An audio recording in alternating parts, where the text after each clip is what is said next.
Welcome to Week 1, Day 1. Open your eyes, 2 Kings 6 verses 8 to 23. When was the last time you had your eyes checked? It is recommended that people get their eyes checked annually.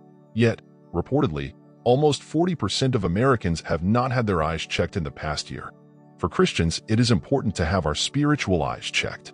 Jesus says that our bodies will be full of light if our eyes are healthy, but having bad eyes reveals that our lives are full of darkness. Matt 6:22-23.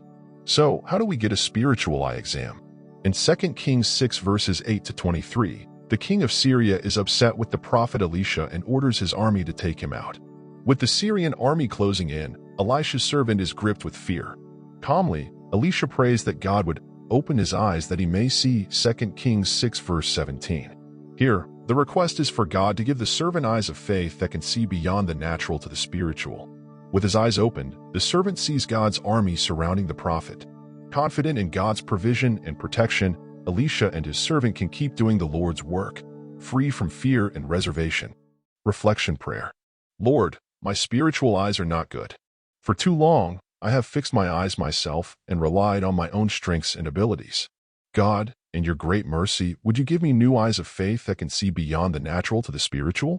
Help my eyes be fixed on Jesus, the author and perfecter of my faith, Hebrews 12 verse 2, so that my mind will be set on things above and not consumed with earthly things, Colossians 3 verse 2. I love you. Thank you for first loving me. Amen. By Charles Chapman. Let's go deeper. 2 Kings 6 verses 8 to 23 New International Version.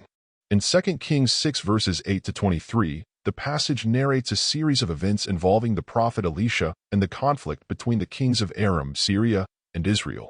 Here's a breakdown of the key points. 1. Conflict between Aram and Israel. The king of Aram is at war with Israel. 2.